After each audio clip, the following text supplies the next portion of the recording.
Fala, meus amigos da enfermagem. Quem fala com vocês é o enfermeiro Raimundo. Aqui no Instituto Brasileiro de Enfermagem, eu vou dar continuidade à nossa aula sobre hipertensão arterial sistêmica, ainda falando sobre hipertensão arterial secundária. Na aula passada, nós iniciamos o nosso assunto falando sobre hipertensão arterial secundária, falamos aí o conceito e que existe algumas condições clínicas em que o paciente pode estar envolvido para o desenvolvimento dessa hipertensão arterial secundária. Como o nome já está falando aqui, sugerindo a hipertensão arterial secundária, é porque existe já uma causa secundária que esteja provocando essa hipertensão arterial. Na aula passada a gente começou a falar de alguma situação clínica e agora nós vamos continuar falando das situações clínicas, tá? Agora nós vamos falar de uma situação clínica chamada de feocromocitoma. O que é a feocromocitoma? Feocromocitoma são tumores neuroendócrinos da medula adrenal ou de paragânglios extraadrenais, com prevalência de 0,1 a 0,6 nos pacientes hipertensos. O tumor pode se apresentar como esporádico ou associado a síndromes genéticas familiares, em que predominam a síndrome de Van Rippel-Lindau, ou neoplasias endócrinas múltiplas do tipo 2A e 2B, neurofibromatose do tipo 1 e paragangliomas, com pelo menos 6 genes de suscetibilidade. E aqui tem esses 6 genes, tá? Geralmente o tumor é adrenal, unilateral, mas pode ser bilateral, múltiplos e extraadrenal, benigno ou até mesmo maligno. Para que vocês possam compreender bem sobre a feocromocitoma, eu estou trazendo aqui para vocês o desenho do rim. Temos aqui o rim do meu lado direito e do meu lado esquerdo temos um rim com o tumor. O desenvolvimento do tumor na glândula adrenal. Quando existe esse tumor sendo desenvolvido na glândula adrenal, é chamado de feocromocitoma. Aqui temos fotos reais da glândula adrenal normal, que é essa parte de cima, e na parte inferior temos a glândula adrenal com tumor, chamado de feocromocitoma, para que vocês possam compreender bem. Observem que o tamanho da glândula ficou bem maior. O diagnóstico é baseado na dosagem de catecolaminas plasmáticas ou de seus metabólicos no sangue e na urina, e na identificação de mutações de genes envolvidos. No Brasil, não se dispõe de dosagem sérica de metanefrina no sangue, mas podemos fazer pela urina. Para o diagnóstico topográfico dos tumores e eventualmente de metástases, os métodos de imagem recomendados são de tomografia computadorizada e da ressonância magnética, ambas com sensibilidade próxima de 100% para os tumores adrenais.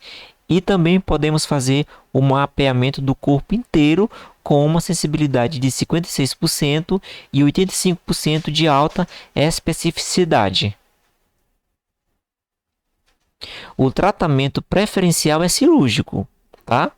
No tratamento farmacológico pré-operatório ou crônico, são utilizados alfa-bloqueadores, combinados ou não com outros agentes como inibidores da ECA, bloqueadores dos canais de cálcio, beta-bloqueadores, sempre após alfa-bloqueio efetivo e principalmente em tumores inoperáveis. Para a intervenção cirúrgica, recomenda-se o controle da hipertensão arterial e reposição volêmica. Em crises agudas e durante a cirurgia, geralmente vai ser usado o nitroprusiato de sódio. E arritmínicos são agentes frequentes utilizados também. O segmento do paciente é essencial para a detecção de recorrências ou metástases. No rastreamento familiar, recomenda-se a detecção de mutações dos genes envolvidos e de outros exames relativos às síndromes, tá? Bom, nós finalizamos aqui falando sobre a feocromocitoma, que é uma situação clínica que pode ser desenvolvida aí a hipertensão arterial e que o tratamento preferencial é cirúrgico.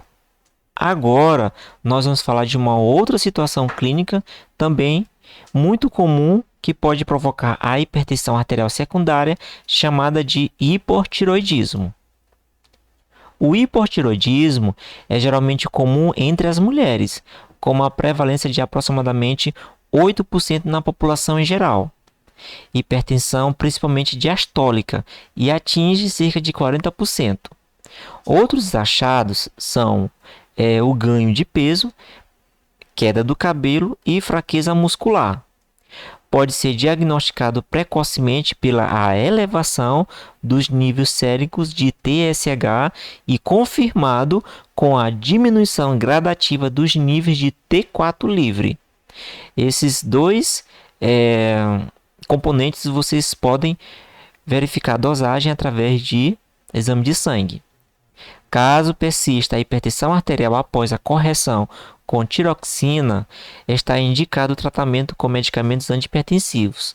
Então, neste caso, primeiro vai ser tratado o hipotiroidismo com medicamentos apropriados. Se a hipertensão ou se a pressão arterial não começar a diminuir, esse paciente é iniciado um tratamento com ele com antihipertensivo, e também vai depender muito dos níveis de pressão.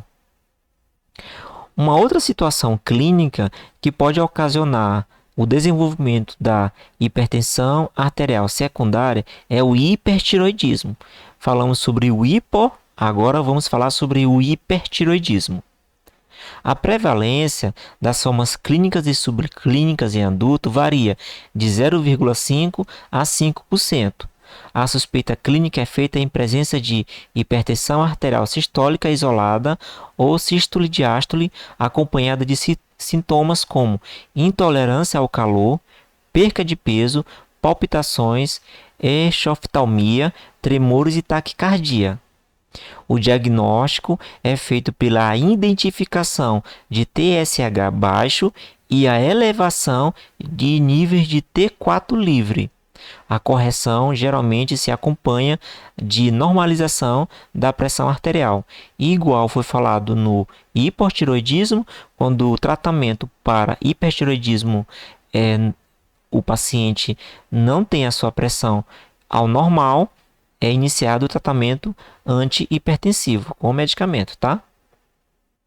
Ainda tem uma terceira condição clínica voltada aí para a glândula da tireoide, é o hiperparatiroidismo.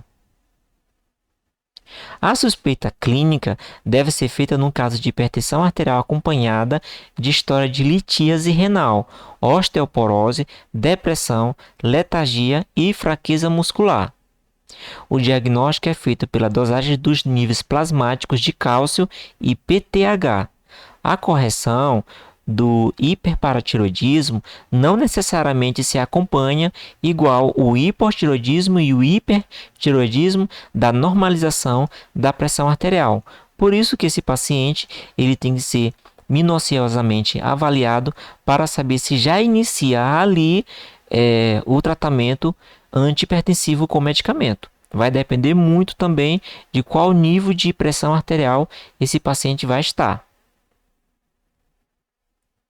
Na próxima aula, nós vamos falar sobre uma condição clínica que pode provocar a hipertensão arterial secundária, chamada de hipertensão arterial renovascular. Eu espero que vocês tenham gostado da aula de agora e nós vamos nos falar na próxima. Até mais então e tchau, tchau.